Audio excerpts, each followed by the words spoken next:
Google is dead, and nobody's talking about it at all. It's actually dying. And one thing that I noticed from a lot of these videos, whether it's marketing, digital marketing, SEO guys, business growth, business development, I would say teams and consulting agencies, is that they never look at the companies in which we use to market. So, for example, Bing, Google, Facebook, Instagram, YouTube, we never look at the financials of those businesses and the trends of them, because that really will affect how our marketing budget is in a year, right? If Google's trying to make up ground because the revenue's down, well, what are they going to do? They're going to jack up the price of PPC. They're going to jack up the price of LSAs. And that's left on us as the consumers, as the advertisers, as the guy who's running YouTube ads, right? So that's what I wanted to get into this video, is what's happening, why is Google in a tough spot, and why it's going to get so much worse, and it's going to affect everyone's businesses, and where we choose to put ourselves out in front of people, and why we should be really on top of this, and also why it's going to create a lot of opportunity. So let's jump into it. All right, so here we go. What I'm looking at here is Google's revenues, what they're doing as far as search volumes, customers. That's what it comes down to. That's what I'm most interested in, is, okay, where are the customers? Because Google's customers are you and me. When we go on there and we search for something, and then we click on an ad, Google makes money. Google also makes money because me and you are searching on it, and they sell our data, right? So these companies are really data companies. That's what they're trying to do. They're trying to figure out the trends of our behaviors and then monetize it. That's what they do. So what does that mean? Well, the more users they have, the more money they make. I mean, that's just kind of like logical, right? So what's happening is that these AI models, from Perplexity to ChatGPT being the big dog, to Grok, to even Gemini, at maybe a Google platform, but it's kind of eating its own lunch, if you will, because they have to match it. There's a reason that Google could have kept up with these other AI models and really pushed it ahead, but they wanted to hold on to that search volume as long as they could, because they don't want to be recommending businesses based on AI. They want to be recommending businesses based on who's paying them the most, right? So it makes sense. And that's where they're starting to really fall behind. And you can just look at their revenue reports. It's not great for Google. It's just not. So where are they going to try to make up the money? Well, they either have to get more users, or they're going to have to raise prices on advertisers. So what we're seeing is that they're kind of doing both. They've gotten more expensive to advertise over the past 2 years, and it's only going up. And then above that, they're also losing users. So I don't see a way for them to gather a bunch of new users. So let's just look at it. Let's just see, okay, if I'm looking for an average business nationally and locally, let's see how that applies and what it looks like. So I'm actually going to pull up on my laptop here, and we're going to do a little screen share. All right. Let's jump into it. So here I have the Google search engine pulled up, and we're going to kind of compare. We're going to see, okay, well, what's the customer journey when they're in GPT and in Google? What is that going to look like from the customer's perspective, and why is it really killing Google? And let me show you exactly why.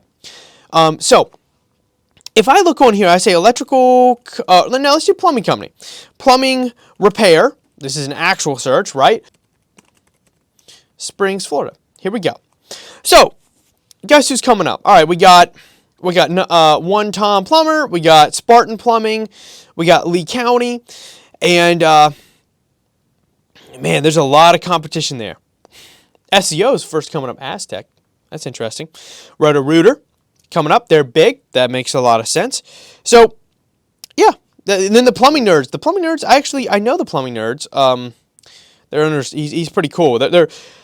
It's interesting. I'm surprised that they're not ranking as high on SEO. I'd have to ask them if they're starting to see like that's just not quite the bang for the buck that it used to be. But anyway, here we go. So what you can see is when customers land, they go, okay, here's LSA. This is where Google's trying to push everyone, right? Because every time somebody calls you, they get a bunch of money, right? They get like $100 every time somebody calls. It depends where you are, differentiates. But and then obviously you have the map, because we did a locational tag. And what's interesting is, actually, I don't see any PPC ads. Typically, there's going to be PPC ads, but maybe it's because I am searching, outside of the area. There we go.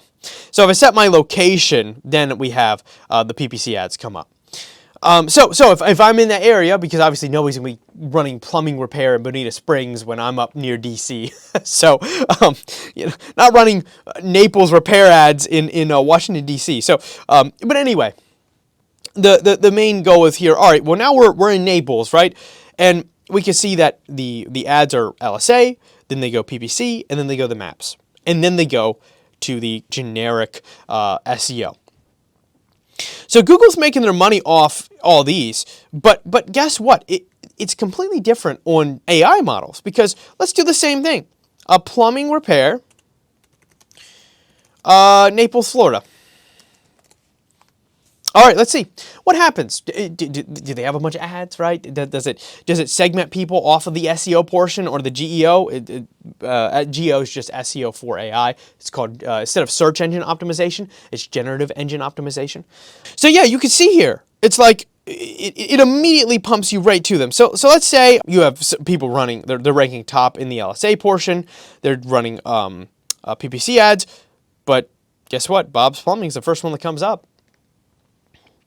And they have 91 Google reviews. I mean, like, that's crazy. That is insane to me. They have 91 Google reviews, and no wonder they're not coming up.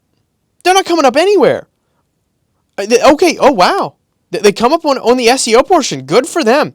So they're putting in a little bit of work there on the SEO portion, but I'm looking at it from the perspective of, like, they're not coming up in the map section, they're not coming up in the PPC section, they're not coming up in the LSA section, but yet they're coming up first. And same thing with Mike's Plumbing. Mike's Plumbing, Southwest Florida, it's gonna be really important to come up in the top 2, top 3.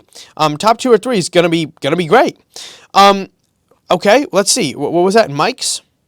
Okay, they don't come up in the LSA portion. They do come up in the PPC portion. They don't come up in the mapping section.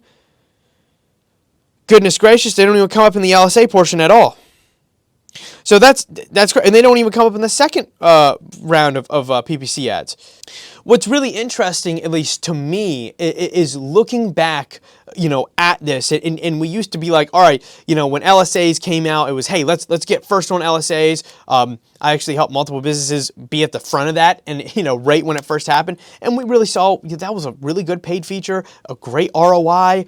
Amazing ROI if you did it right, and your answering rates were up, etc. But what we're seeing is, I mean, look at this. By the time you get to the SEO portion, you've lost well over half of your users through Google. And Google is going to start, they're going to start losing people, because if all of a sudden I'm able to get no ads, I'm getting 0 ads, I'm getting 100% what AI thinks is the best one, and now there's tens of millions of searches coming here.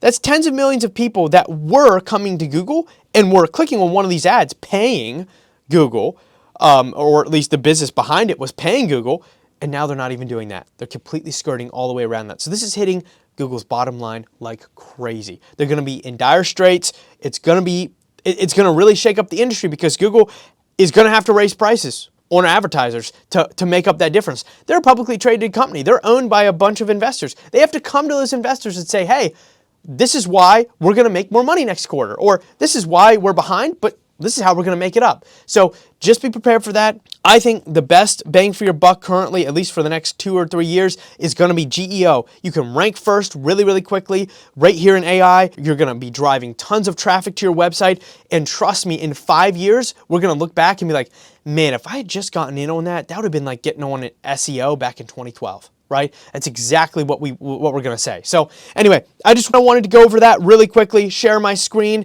and yeah, we're going to wrap up here. All right, so I kind of jumped into that with the laptop. I went through and was kind of showing you, hey, this is why them losing tens of millions of people is bad for them, bad for business for Google. So Google is going to I'm not saying they're going to go away. I'm not going to say they're going to bankrupt, right? But they're going to become just one of the major players rather than before they had a monopoly. So all I'm saying is that we need to stop relying so heavily on advertising, on spending ad spend. We need to start thinking about, hey, how are we going to rank organically on these search engines, whether it's AI or well, especially AI or generative engine optimization. We have to rank on GPT, Gemini, Grok, Perplexity, all these things, because that's going to be the future of search. Trust me, trust me, trust me. And it's only going to get more expensive to cheat your way to the top on Google. So just keep that in mind. And we saw, I mean, the second one in Naples, Florida, which is a massive city that has tons of these companies around, had 91 reviews, right? Like they're a small business. They weren't coming up in any of the first page Google, but they're getting ranked #1 on AI. So that what we're going to see is these smaller guys that put just a little bit of effort towards ranking #1 on GEO, they're going to surpass these guys or match these guys really, really quickly. And the bigger players that figure out, hey, I want to rank on GEO, and they have the capital to do so, to really establish themselves as being #1 there. Oh my goodness, they're going to really monopolize the market, because there's going to be a lot of people, a lot of businesses that have this as a blind spot, and they're not going to notice until it's too late that Google is not the only avenue to generating revenue and impressions. So anyway, I really appreciate you guys. If you have any questions, any thoughts, I'd love to hear it in the comments. We're also doing a little bit of an AI grading tool below. It's via HubSpot. We don't make anything from it, by the way. But anyway, it's a great grader. Essentially, you put your business information into it. It tells you 0 to 100 how you're optimizing your business, how optimized it is for AI and ranking there. So it's really, really important to check out. And if you have any questions about that, our team goes over it with businesses all the time, kind of explain what it means, what you could do to get better, all those types of things. So reach out, let us know. And yeah, I look forward to catching you guys on the next one.